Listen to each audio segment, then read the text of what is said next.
Comment décrocher un rendez-vous par téléphone avec un prospect? C'est la question à laquelle je vais répondre dans cette vidéo. Tu le sais, c'est super important d'obtenir des rendez-vous téléphoniques avec tes clients potentiels parce que c'est par téléphone que tu vas finir de les convaincre. Si tu es coach, consultant, formateur, freelance et que tu vends des services plusieurs milliers ou dizaines de milliers d'euros par exemple, tu le sais, tu peux avoir un point de contact en amont sur les réseaux sociaux ou par email, mais c'est par téléphone que tu vas pouvoir donner envie à ton prospect de passer à l'action. Tu vas pas pouvoir lui vendre un service plusieurs milliers d'euros sur les réseaux, c'est vraiment compliqué. Donc, il faut obtenir ces rendez-vous. Le problème, c'est qu'il y a beaucoup de personnes qui ont du mal à en avoir, des entrepreneurs, des commerciaux. Donc, je vais tout te montrer directement sur mon écran. Je vais te montrer étape par étape comment faire. Juste avant, je t'invite à mettre un gros pouce sous cette vidéo pour me soutenir, pour me montrer aussi que ce genre de contenu te plaît. Forcément, abonne-toi aussi à la chaîne si ce n'est pas déjà fait. J'ai des centaines de vidéos sur la vente, sur le marketing, sur l'entrepreneuriat. Donc, il y en a forcément qui vont te plaire. Active la cloche de notification pour ne pas rater mes prochains contenus. Je publie une vidéo par semaine. Dernière chose, si tu vas aller plus loin une fois que tu auras regardé cette vidéo, j'ai ce que j'appelle des emails secrets. Tu as le lien d'inscription en description. Tu peux aussi cliquer sur le i. En t'inscrivant, c'est simple. Tu vas recevoir chaque matin à 9 h un email rempli de conseils, de méthodes, d'astuces pour trouver plus de clients et pour facturer tes services à prix d'or. Mon meilleur contenu se trouve dans ces emails secrets. Il y a plus de 10 000 entrepreneurs qui sont déjà inscrits. Donc si tu es coach, consultant, formateur, freelance, bref, si tu vends tes services, c'est pour toi. Si tu veux passer au niveau supérieur, clique sur le lien en description ou sur le i. Ceci étant dit, alors la première chose que je voulais aborder avec toi, ce sont les prérequis. Il y a 2 points à bien comprendre avant de savoir comment décrocher des rendez-vous téléphoniques avec des prospects. Déjà, c'est qu'il faut être au clair sur sa cible idéale et son problème. Alors ça peut paraître évident, mais je vois sans arrêt des entrepreneurs se planter par rapport à ça. Ils me disent, j'ai du mal à avoir des appels, je comprends pas, pourtant je fais tout bien comme il faut. Et en fait, quand on se penche un petit peu sur leur situation, on se rend compte qu'ils ne s'adressent pas aux bonnes personnes, aux bons prospects. Leur service n'intéresse pas vraiment la cible, la cible à laquelle il s'adresse en tout cas. Donc il faut être absolument au clair sur sa cible idéale et sur son problème. Il faut que ton service règle un problème douloureux pour la personne à qui tu t'adresses. Si ce n'est pas le cas, si le problème en question n'est pas douloureux, urgent, immédiat, tu vas avoir beaucoup de mal à décrocher des rendez-vous téléphoniques. Et il faut aussi, du coup, avoir une promesse irrésistible. Ta promesse, c'est ce qui te permet de traduire, si tu veux, les bénéfices de ton offre. C'est-à-dire que tu dois, en une phrase, être capable d'expliciter, d'expliquer clairement ce que ton service peut permettre à ton prospect, à ton client potentiel. Donc, il faut que tu aies cette phrase, cette promesse irrésistible. Donc, tu dois à la fois être au clair sur ta cible et son problème et avoir une promesse qui montre parfaitement que ton service est là pour supprimer le problème douloureux de ton prospect. Bon, c'est du marketing, on en parle assez souvent sur la chaîne, mais c'est important pour moi d'aborder ces 2 points avant de passer à la suite. Après ça, alors, il y a des trucs à ne pas faire. Le premier truc à ne pas faire, c'est se précipiter et proposer un appel direct. Tu sais, tu as des personnes qui, quand elles abordent par exemple des prospects sur LinkedIn, se précipitent dès le premier message. Elles disent voilà, moi je peux vous aider, réserver un appel avec moi en cliquant sur ce lien. Voilà, c'est pas du tout le truc à faire. Ne te précipite pas, il faut que tu prennes le temps. On va voir dans un instant exactement ce qu'il faut faire, mais ne fais pas partie de ces entrepreneurs et commerciaux qui vont trop vite, qui sont là juste pour tirer profit il y a des personnes en fait qui pensent uniquement à leur intérêt. Il ne faut pas que tu sois l'une de ces personnes parce que tes prospects de toute façon ils le ressentent et ça les intéresse pas. Ils n'ont pas juste envie de te filer leur argent, ils ont envie de savoir comment est-ce que tu peux les aider. Donc si tu te précipites, si tu balances un lien directement pour réserver un appel ou si tu balances ton numéro, il n'y a personne qui va accepter ou alors vraiment une minorité. Donc ne fais pas partie de ces personnes-là. Le truc à ne pas faire aussi, c'est ne pas écouter ta cible. Il faut que tu prennes le temps, que tu écoutes ses peurs, ses besoins, les obstacles qu'elle rencontre, ses problématiques, etc. Bref, il faut prendre un certain temps avec le prospect pour bien comprendre sa situation. Et il ne faut aussi pas proposer un appel à quelqu'un qui n'a pas le problème que tu peux régler.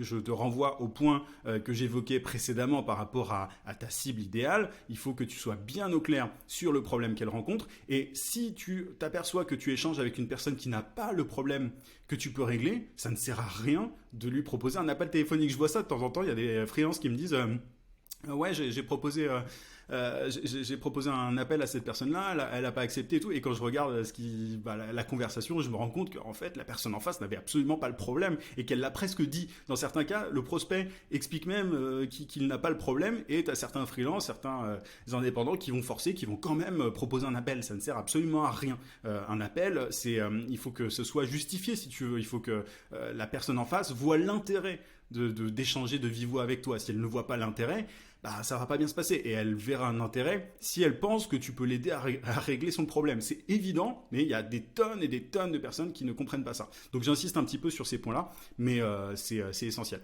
Alors ensuite, maintenant on va voir le processus, le point qui t'intéresse sans doute le plus. Alors, on va distinguer les réseaux sociaux, l'emailing et le téléphone. Sur les réseaux sociaux, alors moi je t'invite déjà, avant toute chose, à optimiser ton profil. Il faut que tu aies un profil optimisé.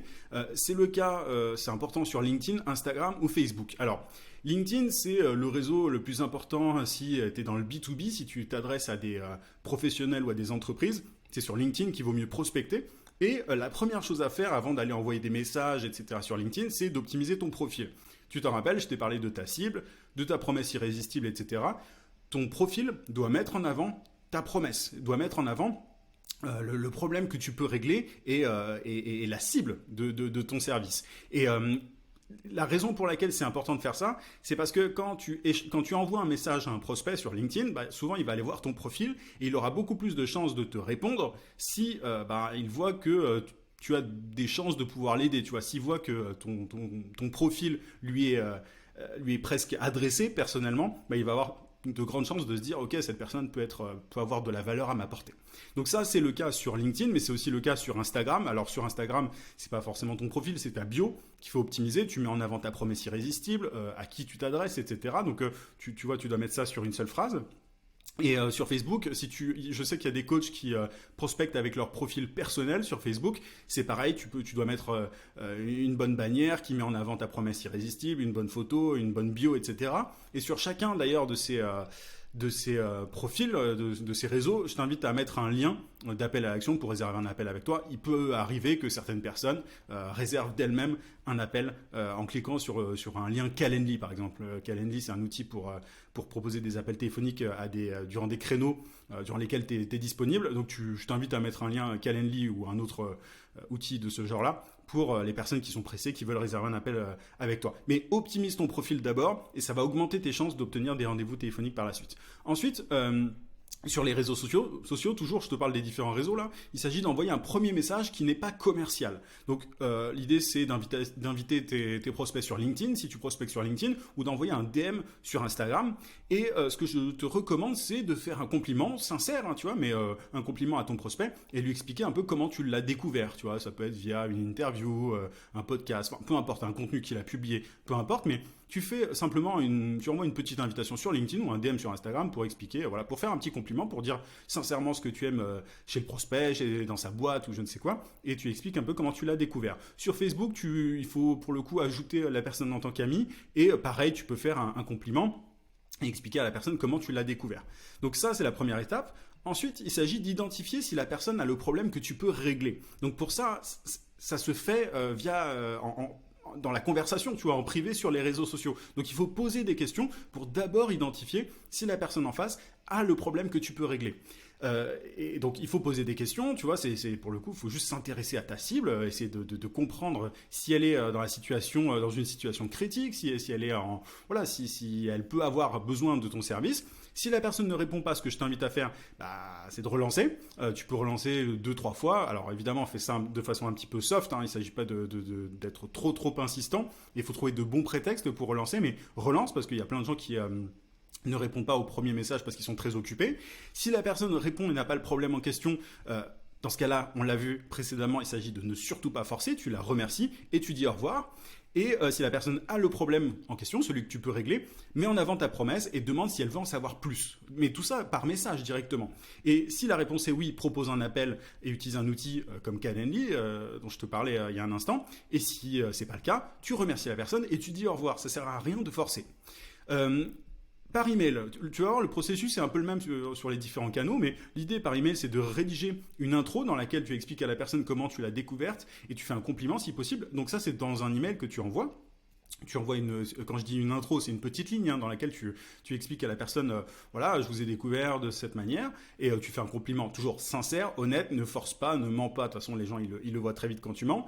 Ensuite, toujours dans le même email, demande à ton prospect s'il a le problème que tu peux régler. Tu vois qu'on est toujours dans cette logique de demander à la personne en face si elle a le problème qu'on peut régler. Parce que ça sert à rien de forcer, si elle n'a pas le problème en question, c'est terminé. Si elle répond, tu proposes un appel via Calendly. Si elle répond positivement, bien sûr. Si elle te dit non, bah, tu dis au revoir.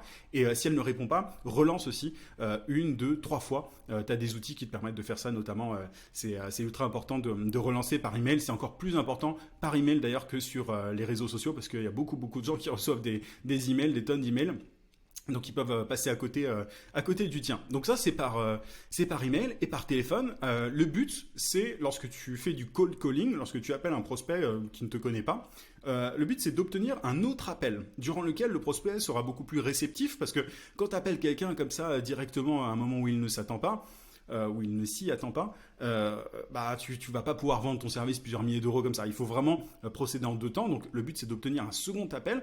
Et donc l'idée quand tu appelles un prospect comme ça qui ne te connaît pas, c'est de mettre en avant qui tu es et ta promesse. Tu vois, on a parlé de promesse irrésistible. Tu dis très rapidement qui t'es et tu mets en avant ta promesse. Et il s'agit de demander à la personne si elle a le problème en question. Encore une fois, tu vois, on y revient. Et si la réponse est oui, tu proposes un second appel. Moi, je t'invite je te recommande de proposer deux options. Tu vois, tu peux dire est-ce que vous êtes disponible demain à 14h ou après-demain à 16h. Enfin, tu vois, tu donnes deux options. C'est un choix fermé. Ça permet d'augmenter les chances d'obtenir un rendez-vous. Et si la réponse est non, tu remercies la personne et tu dis au revoir. Mais c'est ultra important, tu vois, d'avoir une promesse irrésistible parce que si ta promesse n'est pas bonne, la personne à qui tu téléphones, bah, elle va pas vouloir aller plus loin, elle va juste dire non merci, au revoir, tu vois. Donc tout dépend vraiment de ta promesse. C'est-à-dire que peu importe le canal sur lequel tu prospectes, c'est ta promesse qui va faire une grande partie du boulot. C'est pour ça que j'insiste très très souvent sur ce point. D'ailleurs, quand j'accompagne des entrepreneurs, c'est très très souvent sur ce point qu'on bosse le plus parce que ça permet de tout débloquer par la suite. Donc, tu vois, ce process-là que je viens de te donner, il est assez simple en soi. Il n'y a rien de bien compliqué. C'est juste que ça va dépendre des deux points qu'on a vus au tout début tout début de la vidéo. Et d'ailleurs, tu vois, j'avais zappé un petit point. Ça me permet de le voir en dézoomant. Mais ta promesse irrésistible, elle doit être claire, spécifique. Elle doit mettre dans l'idéal en avant un gain de temps ou d'argent. Si tu ne mets pas en avant un gain de temps ou d'argent, en général, le prospect en face, il va pas être très très intéressé, quoi. Donc, il faut qu'elle soit claire, courte même, j'ajouterais, spécifique et mettre en avant un gain de temps ou d'argent. Donc, prends bien le temps de bosser là-dessus. Si tu veux aller plus loin par rapport à tous ces sujets, je te rappelle que tu as mes emails secrets en description. Tu peux aussi cliquer sur le i. En t'inscrivant, tu vas recevoir chaque matin à 9h un email rempli de conseils, de méthodes, d'astuces pour trouver plus de clients. Tu vas rejoindre aussi plus de 10 000 entrepreneurs qui sont déjà inscrits. Donc, je te souhaite plein de succès. Je te dis à très vite dans un prochain contenu et à plus.